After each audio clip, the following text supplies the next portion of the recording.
Sir మీ పేరు? నా పేరు ఓం ప్రకాష్. సార్ మనకి ఏపీలో ఆల్రెడీ ఎలక్షన్స్ అయితే స్టార్ట్ అయిపోయింది సార్. ఒక పక్కన హోరాహోరీ ప్రచారాల్లో బీజేపీ, జనసేన, టీడీపీ ఎన్డీఏ కూటమికి వస్తున్నాయి. జగన్మోహన్ రెడ్డి గారు సింగిల్గా వస్తున్నారు. మన 5 సంవత్సరాల్లో జగన్మోహన్ రెడ్డి పరిపాలన, అభివృద్ధి, సంక్షేమం గురించి చెప్పాలని మీరు ఏం చెప్తారు? ఆయన పథకాలు ఫ్రీగా ఇస్తూ ఉన్నాడు.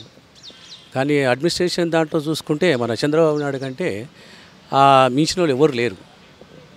మెయిన్గా చెప్పుకున్నాలంటే ఇప్పుడు మనము హైదరాబాద్ను కూడా అభివృద్ధి చేసిండు చంద్రబాబు నాయుడు ఆధ్వర్యంలోనే. ఇదంతా జరిగింది మనకు హైదరాబాద్లో. అక్కడ కూడా అలాగే చేద్దాం అనుకున్నాడు. కానీ అంత లోపల అనివార్య కారణాల వల్ల వైసీపీ వచ్చింది. 3 రాజధానులు అని చెప్పేసి ప్రామిస్ చేసి మాట తప్పారు కదా సార్, దాని గురించి మీరేం చెప్తారు? కానీ ఏదైనా కానీ మూడిట్లో మనము కాలు పెట్టలేము కదండి. 1, 2, 3లో మనం పెట్టలేము. కాలు పెడితే ఒకటే దాంట్లో పెట్టుకున్నప్పుడు ఒకటి మనకి జరుగుతుంది. ఏదైనా కానీ కూడా ఇప్పుడు ఎన్ని చూసినా కానీ కూడా మన దగ్గర కూడా ఒకటే ఉంది. వేరే చోట కూడా ఎక్కువ మట్టుకు 2 లేవు, 3 లేవు. అందువల్ల ఒకటి ఉండడమే చాలా మంచిది. అలాగే లోకేష్ గారు మంగళగిరి నుంచి పోటీ చేస్తున్నారు సార్. ఆయన రాజకీయ భవిష్యత్తు ఎలా ఉండబోతుంది? బాగుంటుంది. కష్టపడితే ఎవరైనా పైకి వస్తారు. కష్టపడుకుంటే ఫ్రీగా ఏది రాదు. కష్టపడాలి. ఏదైనా కూడా రాజకీయంలో కానీ వేరే దాంట్లో కానీ ఎండ్లైనా కానీ కూడా కష్టపడితేనే మనిషి పైకి ఎదుగుతాడు. అలాగే వైసీపీలో కొంతమంది బూతుల మంత్రులుగా పేరొందిన కొడాలి నాని అవ్వచ్చు, మన అమర్నాథ్ అవ్వచ్చు, మంత్రి రోజా అవ్వచ్చు, అంబటి రాంబాబు అవ్వచ్చు, వీళ్ళు బూతులు తిట్టడం ప్రతిపక్ష పార్టీ వాళ్ళని అధికారం చేసిన అభివృద్ధి ఏం లేదని చెప్పేసి ప్రజలు అంటున్నారు. మీరేమంటారు సార్? వాళ్ళ లెవెల్లో వాళ్ళు మాట్లాడుతారు. వాళ్ళకున్న ఇంగిత జ్ఞానం అలాగే ఉంది. ఇప్పుడు మరి వేరే వాళ్ళు ఇంగిత జ్ఞానంతో అలా మాట్లాడతలేరు కదా. టీడీపీ వాళ్ళు అలా మాట్లాడతలేరు కదా. అది తెలుసుకునాలి. ఎప్పటికైనా కానీ వాళ్ళకే నష్టం. అది బూతులు మాట్లాడడం వల్ల నష్టం జరిగేది వాళ్ళకే. మంచిగా ఉండడం వల్ల మంచి జరుగుతుంది. మంచిగా మాట్లాడండి, మంచిగా జరుగుతుంది మీకు. అలాగే మద్యపానం నిషేధం చేస్తారని చెప్పేసి అన్నారు. దాని గురించి ఏం చెప్తారు? చేయలేదు కదా. ఎందుకు చేయలేదు? అప్పుడు మీరే అన్నారు కదా, వచ్చిన తర్వాత నేను ఫస్ట్ రాగానే నేను తీసేస్తాను అన్నాడు. మరి ఎందుకు తీయలేదు? ఎందుకంటే దానివల్లనే ఆదాయం ఉంది మీకు. ఇప్పుడు గవర్నమెంట్ నడవాలంటే ఒక ఆదాయం ఉండాలి కదా. ఆదాయం లేకుంటే జరగదు. అది చెప్పడం ఎందుకు? అలాగే రీసెంట్గా జగన్మోహన్ రెడ్డి గారి మీద దాడి జరిగింది సార్ గులకరాయితో. అది ఎలక్షన్స్ ముందు లాస్ట్ ఇయర్ లాగా కోడికత్తి డ్రామా లాగా ఇది కూడా ఎలక్షన్ ముందు సానుభూతి ఓట్ల కోసం చేసిన డ్రామా అంటారా? ఉండొచ్చు, మైబీ. మనకు తెలియదు, మనమైతే చూడలేదు. ఒకవేళ మనం చూస్తే మనం చెప్పొచ్చు. దాన్ని ఆ విషయంలో మనం చూడలేదు, అది మనకు తెలియదు. అలాగే పిఠాపూర్ నుంచి పవన్ కళ్యాణ్ గారు పోటీ చేస్తున్నారు సార్. ఆయన ఎంత మెజార్టీ రావచ్చు సార్?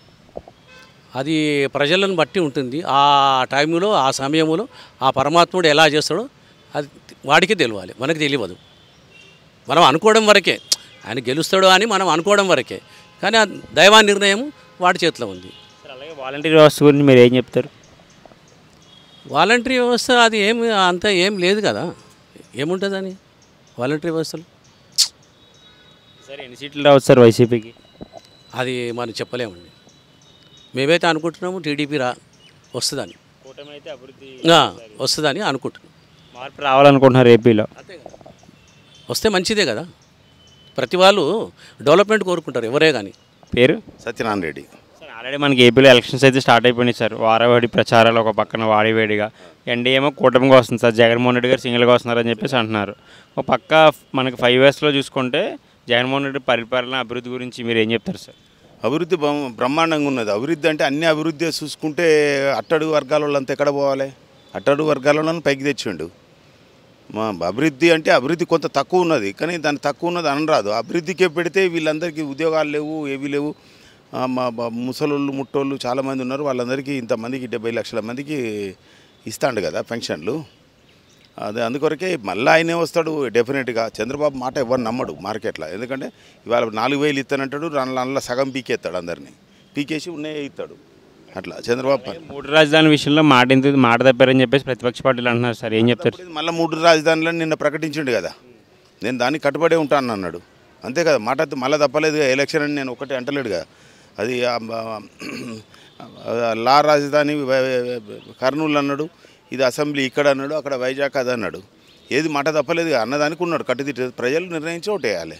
అలాగే చెప్పిన టైంలో పోలవరం ప్రాజెక్ట్ కంప్లీట్ చేయలేకపోయారు కదా సార్. సెంటర్ ప్లాండి అది వీడంతా అమ్ముకున్నాడు. చంద్రబాబు నాయుడు గారు ప్రైవేట్కి ఈ సెంటర్ చేసే పనిని వీడు ఎందుకు తీసుకున్నాడు? అవసరం ఆమెకి? అది సెంటర్ గవర్నమెంట్ ఫండ్. వాళ్ళే టెండర్ బిల్ చేసుకుంటారు. నాకు అవసరం లేదు, లేలు పెట్టనంటే అయిపోతుంది కదా. వీడు తీసుకొని 20% కమిషన్ మీద మొత్తం కొట్టి ఎక్కడిదక్కడ సత్యనాథ్ చేసేసాడు. కాపర్ డ్యామ్ కొట్టుకుపోయింది. అది అలాగే మంగళగిరి నుంచి లోకేష్ గారు ఈసారి ఎమ్మెల్యేగా గెలిచే అవకాశాలు ఉన్నాయి. వాడు గెలిచే సమస్య లేదు. వాడెక్కడ గెలుస్తాడు? అలాగే పిఠాపూర్ నుంచి పవన్ కళ్యాణ్ గారు పోటీ చేస్తున్నారు సార్. ఆయన గెలవాడు. చంద్రబాబు ఒక్కడు గెలవచ్చు అంతే. ఎన్ని సీట్స్ రావచ్చు సార్ వైసీపీకి సార్? వైసీపీకి 130 నుంచి 150 కూడా వచ్చినా ఆశ్చర్యపడే అవసరం లేదు.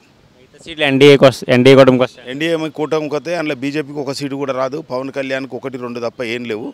మళ్ళీ చంద్రబాబుకే ఉన్న వస్తాయి సార్. అలాగే రీసెంట్గా జగన్మోహన్ రెడ్డి గారి మీద దాడి జరిగింది కదా సార్ గులకరాయితో. అది లాస్ట్ టైం కోడికత్తి రామల్లగా అని చెప్పేసి ప్రతిపక్ష పార్టీలు అంటున్నారు. మీరు ఏం చెప్తారు? వదిలితే ఈడ తాకింది, ఈయనే తాకితే కన్నుపోవును కదా. ఎవడన్నా కన్నుపోవాలి మనిషి చావాలని ధైర్యం చేసేవాడు ఎవడన్నా ఉన్నాడు? చెప్పు, నీకు 10 లక్షలు ఇస్తా, దునుకుతావా? అట్లా సార్ అలాగే గుడివాడ అమర్నాథ్ ఐటీ మినిస్టర్గా ఫెయిల్ అయ్యని చెప్పేసి అంటున్నారు కదా సార్ యువత, దాని గురించి ఏం చెప్తారు? Gudivada Amarnath IT minister fail అయ్యిందంటే పార్టీ ఇచ్చింది చేసిండు. కొన్ని సందర్భంలో ఫెయిల్ అయ్యిండు కాబట్టి ఫెయిల్ అయితే ప్రజలు ఓడిస్తారు, మనం ఏం చేయలేం కదా. అలాగే బూతుల మంత్రిగా పేరు పొందిన మన కొడాలి నాని గారు చూడొచ్చు, అనిల్ కుమార్ యాదవ్ గారు కావచ్చు, రోజా గారు కావచ్చు. రోజా కొద్దిగా ఎక్కువ మాట్లాడుతుంది కానీ బూతుల మంత్రి మంచోడు. విజయ అవకాశాలు ఎలా ఉండొచ్చు సార్? బూతుల మంత్రికి 30-40 వేల మెజార్టీతో వస్తాడు. అనిల్ కుమార్ రోజా గారిది టఫ్ ఫైట్ ఉన్నది, 3-4 వేలతో బయటపడుతుంది. అయితే మళ్ళీ జగన్మోహన్ రెడ్డి గారు అధికారంలో రావాలని కోరుకుంటున్నాను. జగన్మోహన్ రెడ్డి అధికారం రావాలని కోరుకుంటాను. సార్ మీ పేరు? నా పేరు షేక్ అబ్దుల్ హమీద్. సార్ మనకి ఏపీలో ఎలక్షన్స్ అయితే స్టార్ట్ అయిపోయింది సార్. వాడివేడిగా ఒక పక్కన ప్రచారాలు, ఎన్డీఏ ఏమో కూటమికి వస్తుంది, జగన్మోహన్ రెడ్డి గారు సింగిల్గా వస్తున్నారు. ఈ 5 సంవత్సరాలు జగన్మోహన్ రెడ్డి గారి పరిపాలన, సంక్షేమ అభివృద్ధి గురించి చెప్పాలంటే మీరు ఏం చెప్తారు? నేను యాక్చువల్లీ తెలంగాణ, అది ఆంధ్ర. దాని గురించి నేనేం చెప్పగలను? ఎవరిది ఏముంది? తెలిసింది ఏం చెప్పాలి బ్రదర్? నా ఒపీనియన్ అంతే, that is great Chandrababu Naidu అంతే. మీరు చెప్పండి సార్. చెప్పండి. సార్ ఏపీలో అభివృద్ధి గురించి చెప్పాలంటే మీరు ఏం చెప్తారు? అది చాలా బాగా చేశాడు జగన్మోహన్ రెడ్డి గారు.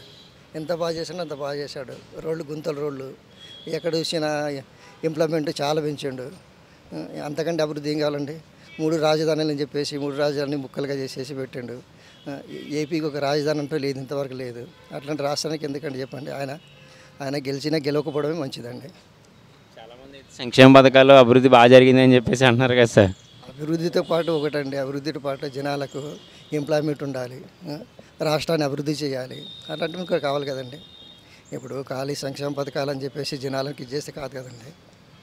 రాష్ట్రానికి అభివృద్ధి ఉండాలి, రెవెన్యూ పెంచాలి. సార్ అలాగే పవన్ కళ్యాణ్ గారు పిఠాపూర్ నుంచి పోటీ చేస్తున్నారు సార్. ఈసారి ఎమ్మెల్యేగా గెలిచే అవకాశాలు ఉన్నాయంటారా? ఇంకా పవన్ కళ్యాణ్ గారు జనించంటే మనం చెప్పలేమండి. ఎందుకంటే వాళ్ళు ముగ్గురు కలిసి పోటీ చేస్తున్నారు కాబట్టి అక్కడ ప్రజలు ఏమనుకుంటారో తెలియదు. ఆ ప్రజలను బట్టి వాళ్ళు నిర్ణీతలు ప్రజలు కాబట్టి వాళ్ళు ఏ తీర్పిస్తారో చూడాలండి. అలాగే మంగళగిరి నుంచి లోకేష్ గారు పోటీ చేస్తున్నారు సార్. ఆయన విజయ అవకాశాలు ఎలా ఉండొచ్చు సార్? ఎమ్మెల్యేగా గెలిచే అవకాశాలు ఉన్నాయా? నేను ఏం చెప్తున్నానండి, ప్రజల తీర్పు అండి అది. ఇప్పుడు ముగ్గురు కలిసి ఇది చేస్తున్నారు కాబట్టి ప్రజల తీర్పు ఎవరికి ఇస్తారన్నది తెలియదు. ఒకటి మేము అనుకునేది ఏంటంటే, ఒక విధంగా రాష్ట్రం అభివృద్ధి చెందాలంటే అక్కడ టీడీపీ రావాలండి. టీడీపీ వస్తే రాష్ట్రం కొంచెం అభివృద్ధి చెందుతుంది. కొంచెం ఆయన అనుభవస్తుడు కాబట్టి ఎంప్లాయ్మెంట్ పెరుగుతుంది, రాష్ట్రాన్ని రెవెన్యూ పెంచుతాడు, అన్ని రకాలుగా ఆయన బాగుంటుంది అని మేము అనుకుంటున్నామండి. అలాగే వైసీపీలో కొంతమంది బూతులు మాట్లాడే మంత్రులు ఉన్నారు సార్. కొడాలి నాని కావచ్చు, మనకి రోజా గారు కావచ్చు, అనిల్ కుమార్ యాదవ్ గారు కావచ్చు, అంబటి రాంబాబు గారు కావచ్చు, వీళ్ళంతా టైం అంతా ప్రతిపక్ష పార్టీ వాళ్ళని తిట్టి టైం వేస్ట్ చేశారు సార్. అభివృద్ధి లేదని చెప్పేసి అంటున్నారు. దాని గురించి మీరేం చెప్తారు? ఒకటండి, ఇంకా బూతులు అంటే వాళ్ళకి వచ్చేది అదండి. వాళ్ళకి ఏముంది చెప్పండి? ఇప్పుడు కార్యకర్తను పట్టించుకోరు, రాష్ట్రాన్ని గురించి పట్టించుకోరు. వాళ్ళకి కావాల్సింది ఏంది? ప్రతిపక్షం మీద వాళ్ళు తిట్టడం తప్ప వేరేది ఏం లేదండి వాళ్ళకి అక్కడ. అదే అండి, వాళ్ళు అది పెట్టింది వాళ్ళకి దాని గురించి, వేరేది ఏం లేదండి వాళ్ళకు. ఏముంది అది అంతే, వాళ్ళు కక్ష తీసుకోవడం కదా, డెవలప్మెంట్ ఏం లేదు. తాడేపల్లి డైరెక్షన్ ఏది వస్తే వాళ్ళు మాట్లాడతారు, అలా బూతులు తప్ప ఏం లేదు. అభివృద్ధి ఎప్పుడు కక్ష మీద కాదు, డెవలప్మెంట్. నేను బటన్ నొక్కినా డబ్బులు 10 రూపాయలతో ఖర్చు పెడతావు. నువ్వు సంపాదించుకుని నేర్పితే ఖర్చు పెడతావా? డెవలప్మెంట్ అవుతుంది. ఒకరికి జీతం ఇస్తే, మనకి ఎంప్లాయీ ఇస్తే 50,000 సంపాదిస్తే ఫ్యామిలీని చేస్తాడు. నువ్వు 10,000 ఇచ్చినా 5,000 ఇచ్చినట్టు ఖర్చు పెడతాడు, తాగుతాడు, కట్టాడు. ఇటు పెంచుతూ ఉంటాడు, అటు ఇస్తూ ఉంటాడు, అటు గుంజుతూ ఉంటాడు. డెవలప్మెంట్ అనేది మనిషి చదువుకునేది ఎందుకు? చదువుకున్నది ఎంప్లాయ్మెంట్ కావాలి, దేశం అభివృద్ధి పడాలి. బటన్ నొక్కి ఆడికెళ్ళి తీస్తున్నావు, ఈడిస్తున్నావు, నీ ఇంట్లోకి వెళ్ళి ఇస్తున్నావా? ఈ తాడేపల్లి నుంచి ఇవన్నీ రాజకీయాలు, చిల్లర రాజకీయాలు, కక్ష కథంతరాలు తప్ప. ఇప్పుడు ఆంధ్రప్రదేశ్ని డెవలప్మెంట్ చేయాలంటే అనుభవజ్ఞుడు చంద్రబాబు నాయుడు రావాలి. ఏదైనా ఆలోచించాడు కావాలి కానీ పొద్దున్న సాయంత్రం వరకు వాని నొక్కాలా వీని నొక్కాలా ఎవరిని కేసు పెట్టాలా ఎవరిని చేయాలి అవన్నీ వేస్ట్. ఈ యాజక మొన్నటి వరకేమో కోడి కత్తి డ్రామా అన్నాడు, ఇప్పుడేమో గుల్కరాయ్ అంటున్నాడు. మరి గుల్కరాయ్ స్టిక్కర్ దిగానే మాయమైపోయింది. అంతా గేములు. మొన్నటి వరకు బాబాయిని పెట్టుకున్నాడు. ఒక ఎంపీ సీటు గురించి సొంత బాబాయిని చంపుతారా? అదా రాజకీయం? చెయ్యి అమ్మాయి బతుకు వాళ్ళ బతుకులేందో అంత వాళ్ళ చెల్లెళ్ళకి అడిగి పడేస్తున్నారు. అది కరెక్ట్ కాదు కదా. ఆడవాళ్ళు వచ్చి బయటకు వచ్చి కొంగు దాపి అడుగుతున్నారు. వాళ్ళకి ఏం అవసరం ఉన్నది? సునీత కానీ శర్మిలమ్మ కానీ ఏదైనా మాట్లాడేటప్పుడు చేసేటప్పుడు రాజకీయం చేస్తే ఒక విలువలతో చేయాలి. మరి దిగజారి చిల్లరగా చేసి ఒక నీతి నిజాయితీ లేకుండా మరి జనాలు ఏమి ఆశిస్తారు? ఇప్పుడు వచ్చే యూత్కి ఆదర్శంగా ఉండాలి, ఓటు విలువని తెలియాలి. కానీ ఈ నియమని వేస్ట్ నోట్లకెత్తనాయి వీళ్ళకి వేసేయండి, వాల్యూ లేదు. ఆ కొడుకులు వాళ్ళు చూసుకుంటున్నారు. వాచీలు ఇచ్చి చీరలు ఇచ్చి మేము గడియారాలు ఇచ్చినామంటే జీవితం అయిపోతుందా? వారికి ఏం కావాలి? నీ పని ఏంది? నువ్వేం చేస్తున్నావు? లీడర్ అంటాడు నలుగురికి ఆదర్శంగా ఉండాలి, ఒక గుర్తింపు ఉండాలి. వాడిని ఎమ్మెల్యే గెలుచుకుంటే మాకు హ్యాపీగా ఉంటాము, మాకు రోడ్లు రవాణా నీటు అవన్నీ కరెంట్ ఎవడేం చేస్తాడు? దానికి ఒక అభివృద్ధితో కూడింది.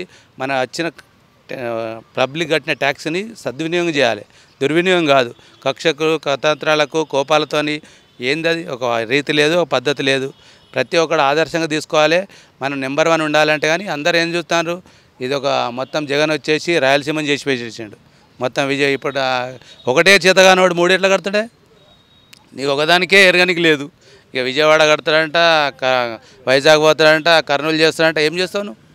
ఉన్నదాన్నే గులగొట్టినావు. రాగానే కాలు పెట్టిండు, 10 కోట్లు నాశనం చేసిండు.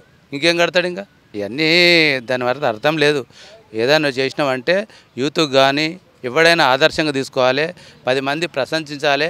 వాళ్ళ నాన్న చనిపోయిండు, ఆయనకు సీఎం వద్దన్నారు, ఆయన ఫ్యాక్షన్ లీడర్ అన్నాడు. ఆయన చేసినాక ఏం చేసిండు? ఆయన రూపు మాపిండు, ప్రతి ఒక్కడు ఏడ్చిండు. అట్లుండాలి. లీడర్తో పార్టీతో పని లేదు, మనిషి వ్యక్తిత్వం ఉండాలి. పార్టీ ఏముందా? ఇవాళ ఉంటారు, రేపు పోతాడు. వాళ్ళ నాన్నని ఎందుకు తలుచుకుంటారు? మొన్నటి వరకు రిలయన్స్ అన్నాడు, ఆడ ధర్నాలు చేపించిండు, రిలయన్స్ మీద ఫైర్ చేపించిండు. ఇప్పుడు పిలిచి భోజనం పెట్టిండు, ఎంపీ టికెట్ ఇచ్చిండు. అయిపోయిందా? బీజేపీ అంటే చూడు, ఏది బీజేపీలో చేరితే కేసులు ఉండవు, ఈడీ ఉండదు, ఏముండదు. బయటకు కూడా వస్తే అన్ని కేసులు అవుతుంది. అంటే గంగలో మునిగితే పవిత్రమైనట్టు అయిపోయింది. అది కరెక్ట్గా, అది రాజకీయం కాదుగా. మోడీ కానీ ఎవరే కానీ దేశానికి అభివృద్ధి చేసేవాడు కావాలి, పబ్లిక్ని అర్థం చేసుకునేటట్టు కావాలి, డెవలప్మెంట్ కావాలి. పబ్లిక్ ఏమడుగుతారు? రోడ్డు, రవాణా, ఎలక్ట్రిసిటీ, వాటరు మినిమం మ్యాక్సిమం అడుగుతారు. అది సప్లై చేయాలి, అది ఉండాలి. అంతేగాని ఈ కక్షలు, వీడిని వాడు జైలు వేయాలి, వాడిని వీడి చేయాలి, అది ఎంతవరకు కరెక్ట్? నిన్ను నేను కొడతారు, రేపు ఈడు వస్తాడు, రేపు ఆడొస్తాడు. తమిళనాడు రాజకీయాలు ఎట్లుండే? జయలలిత కొన్ని రోజులు ఉంటుండే, కరుణానిధి కొన్ని రోజులు ఉంటుండే. అది కరెక్ట్ కాదుగా. ఎప్పుడైనా పబ్లిక్ ఆలోచించేది డెవలప్మెంట్. లీడర్ అంటాడు 10 కాలాల పాటు చచ్చినా కూడా బతుకుండాలి. 1000 కోట్లు సంపాదించుకొని 1,00,000 కోట్లు ఎనికేసుకొని చచ్చిపోకుండా అవుతావా? ఏం చేస్తావు?